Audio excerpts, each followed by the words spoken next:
পিঙ্কি কিচেনে সবাইকে স্বাগত জানাই। নিরামিষ একটা রান্নার সাথে এখানে আমি লাউয়ের ডাঁটা নিয়েছি, একদম মোটা মোটা ডাঁটাগুলি। আর এখানে মসুর ডালের বড়া করে নিলাম, একটু কালো জিরে, হলুদ, লবণ, একটু চিনি দিয়ে বড়াগুলি করেছি। টমেটো একটা কাজে লাগবে আমার, কুচিয়ে রাখলাম। এখানে আলুগুলি সেদ্ধ করে ভেজে তুলে নিলাম। এখানে গোটা তেজপাতা আর পাঁচফোড়নের জন্য দিয়ে দিচ্ছি। দিয়ে দিলাম লাউয়ের ডাঁটাগুলি। লাউয়ের ডাঁটা বেশি সেদ্ধ হয় না, বেশি সেদ্ধ করলে কিন্তু টক লাগে খেতে, এর জন্য বেশিক্ষণ ভাজতে হবে না। একটু নুন হলুদ দিয়ে ভেজে মশলাটা দিয়ে দেবো। নিরামিষের মধ্যে কিন্তু এগুলি দিয়ে অনেকগুলি ভাত খাওয়া যায়। আপনারা কীভাবে লাউ ডাঁটা খান সেটা কমেন্টের মাধ্যমে জানাবেন। আমি তো একবারে ডালের বড়া দিয়ে ভালো লাগে বেশি খেতে, আর একটা লাউ শাক ডাঁটা দিয়ে খুব ভালো লাগে খেতে। আপনারা কে কীভাবে পছন্দ করেন সেটা কমেন্ট করে জানাবেন।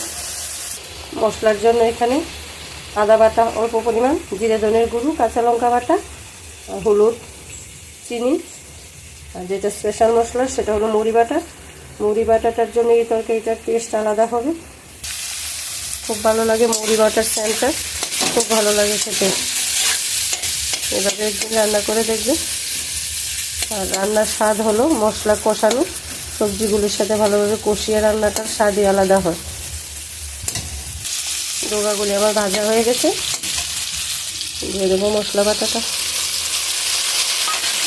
কষানো টমেটোটাও দিয়ে দিলাম, ভালোভাবে কষিয়ে তারপর আলুটা দেবো। আলুটাও দিয়ে দিলাম।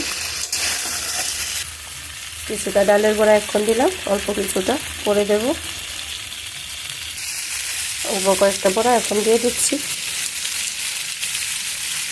কষানো হয়ে গেছে, এখন জল দিয়ে দেবো। বড়া বেশি ঘন কিন্তু খেতে ভালো লাগবে না, হালকা পাতলা থাকলে ভালো লাগবে। এই সবজিটা দেখে কার কার ইচ্ছে করছে যে এক্ষুনি পেলে খেয়ে নেব কমেন্ট করে জানাবেন। আমার কিন্তু এরকম সবজি খুব ভালো লাগে খেতে। লাউ ডুগা ডালের বড়ার তরকারি আমার একদম তৈরি। কমেন্ট করে জানাবেন কীরকম লাগলো। ভালো লাগলে একটা লাইক অবশ্যই করবে, শেয়ার করে দেবেন। আমার চ্যানেলটাকে সাবস্ক্রাইব করে পাশে থাকবে। আর ফেসবুক থেকে দেখলে ফেসবুকটা ফলো করে রাখবেন। আজকের মতো এই পর্যন্ত। পরের কোনো আবার রেসিপির সাথে আবার দেখা হবে।